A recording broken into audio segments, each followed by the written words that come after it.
ಚಂದದ ಗುಲಾಬಿ ಅರಳು ನಿಂತಿದೆ. ಅವಳ ಸವಿಯನ್ನು ಸವಿಲೆಂದು ನಾನು ಅವರ ಮನೆಯ ಬಾಗಿಲಿಗೆ ಬಂದು ನಿಂತಿರುವೆ. ಸುಮ್ಮನೆ ಬಿಡಲು ಸಾಧ್ಯವೇ?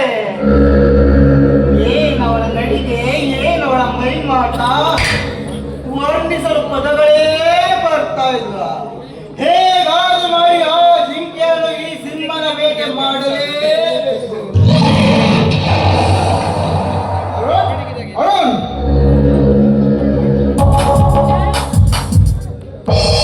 ಮಾಡುವಷ್ಟು ಕೇಳುವಷ್ಟು ಬೆಳೆದು ಬಿದ್ದ ಅದು ನನಗೆ. ನಿಮ್ಮಂತ ಶ್ರೀಮಂತರು ನಮ್ಮಂತ ಬಡವರ ಬಗ್ಗೆ ಪಾದಾರ್ಪಣೆ ಮಾಡಿದ್ರ. ಅಣ್ಣ ಮನೆಯಲ್ಲಿಲ್ಲ, ನಿಮ್ ಸ್ನೇಹಿತರನ್ನ ಹುಡ್ಕೊಂಡು ನಿಮ್ಮ ಆಫೀಸ್ ಕಡೆನೇ ಹೋಗಿದ್ದಾರೆ.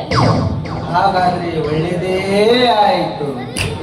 ರೋಗಿ ಬಯಸಿದ್ದು ಹಾಲುವನ್ನ, ವೈದ್ಯ ಹೇಳಿದ್ದು ಹಾಲುವನ್ನೇ.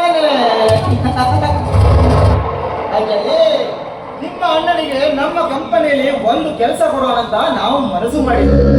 ಯಾಕೆಂದರೆ ನಿಮ್ಮ ಅಣ್ಣನಿಗೆ ನಮ್ಮ ಕಂಪನಿ ಮೇಲೆ ಹೆಚ್ಚಿನ ಮಾಹಿತಿ ಇದೆ ಅಂತ. ಅದೊಂದು ಹೆಲ್ಪ್ ಮಾಡಿದ್ರೆ ನಿಮ್ಮನ್ನ ನಾವು ಕೊನೆ ಉಸಿರಿರೋವರೆಗೂ ಮರೆಯಲ್ಲ. ಕೊನೆ ಉಸಿರು ಯಾಕೆ ಅಂಜಲಿ? ನೀನು ಮನಸ್ಸು ಮಾಡಿದ ಅದು ಇದು ಮಾತೇ ಇಲ್ಲ. ಅಂದ್ರೆ ಏನು ಮಾತನಾಡ್ತಾ? ಹೂ ಇದ್ದಲ್ಲಿ ದುಂಬಿ ಬರೋದು ಸಹಜ, ಹಾಗೆ ಹೆಣ್ಣು ಇದ್ದಲ್ಲಿ ಗಂಡು ಕೂಡ ಬರೋದು ಸಹಜ.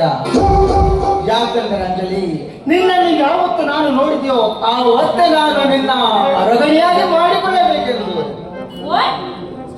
ಅದೆಂದಿಗೂ ಸಾಧ್ಯವಾಗದ ಮಾತು ಮಿಸ್ಟರ್. ಒಂದು ಗಂಡ ಒಂದು ಹೆಣ್ಣನ್ನ ಇಷ್ಟಪಟ್ಟಿದ್ದಾನೆ ಅಂದ್ಮೇಲೆ ಆ ಹೆಣ್ಣು ಕೂಡ ಒಂದು ಗಂಡನ್ನ ಇಷ್ಟಪಟ್ಟಿರ್ಬೇಕು. ನೋಡಿ ಮಿಸ್ಟರ್, ಮಾತಿಗೆ ಮಾತಿಗೆ ನಿಮ್ಮ ಬಗ್ಗೆ ನನಗದು ಯಾವ ಭಾವನೆಯೂ ಇಲ್ಲ. ಭಾವನೆ ಭಾವನೆ ಬೆಳೆಯನ್ನು ನಿನಗೆ ನನ್ನನ್ನು ಮದುವೆಯಾಗಿದ್ದ ಹೇಳಲಿಲ್ಲ. ನನ್ನ ಬಂಧದ ರಾಣಿಯಾಗಿ ನನಗೆ ಸುಖ ನೀಡಿದರಷ್ಟೇ.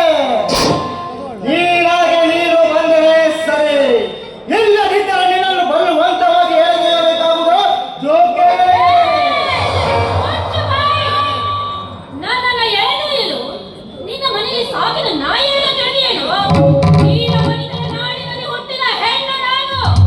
ಅಷ್ಟು ಕದಿರ್ಲಿ, ಇನ್ನೊಂದು ಹೆಣ್ಣಿನ ಬಗ್ಗೆ ಇಷ್ಟೊಂದು ಕೀಳಾಗಿ ಮಾತನಾಡ್ತಿದೆಯಲ್ಲ. ನಿನ್ನ ತಾಯಿ ಕೂಡ ಒಂದು ಹೆಣ್ಣು ಅನ್ನೋದನ್ನ ಮಾತ್ರ ಮರಿಬೇಡ.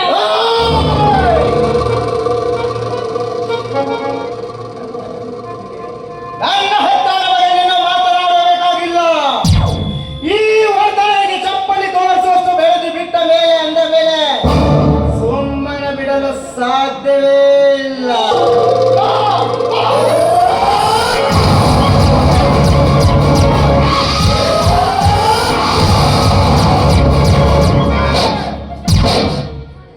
ಕಾಮದ ಪ್ರಾಣಿ ಒಂದು ಹೆಣ್ಣು ಮನೆಯಲ್ಲಿ ಇರುವುದು ಕಂಡು ಮುಂಗುಸಿದರ ಒಳನುಗ್ಗಿ ಒಂದು ಹೆಣ್ಣಿನ ಮೇಲೆ ಬಲಾತ್ಕಾರ ಮಾಡಲು ಬಂದಿರುವುದ ನೀನೇನು ಗಂಡಸೇನು?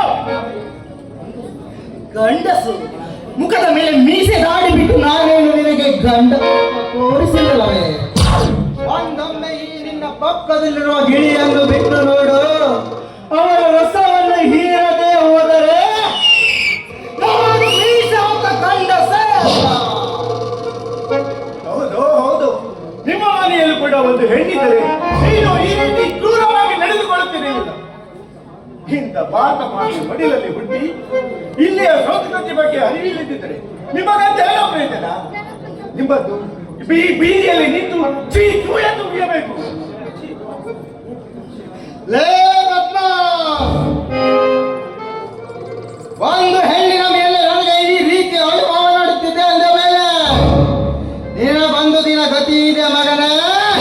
ನಾನು ಸಾಗಿರುವ ನಾಯಿ ಕೊಡಲಿ. ನೀನು ಸಾಕಿದ ನಾಯಿ ನಾನಲ್ಲ ಕಣೋ. ನಿನ್ನ ಹತ್ತಿರ ದುಡಿದು ಹಣ ಪಡೆದ ವಿನಃ ನೀನು ಹೇಳಿದ ಹಾಗೆ ನಿನ್ನ ತಾಳಕ್ಕೆ ಕುಡಿಯಲು ನಾನು ನಿನ್ನ ಗಂಟಗಲ್ಲ ಕಣೋ, ಗಂಟಗಲ್ಲ. ನಿಜ ಹೇಳ್ಬೇಕಂದ್ರೆ ನೀವು ಅದೆಷ್ಟೋ ಬಡ ಜನರ ತಲೆ ಹೊಡೆದು ನಿಮ್ಮ ವ್ಯವಹಾರ ನಡೆಸ್ತೀರಂತ ನನಗೆ ಚೆನ್ನಾಗಿ ಗೊತ್ತು ಕಣೋ. ನಿಮ್ಮಂತವರನ್ನು ನಾಳೆ ನೋಡ್ಕೊಳ್ತೀನಿ. ಇವತ್ತು ತಪ್ಪಿಸಿಕೊಳ್ಳಬಹುದು.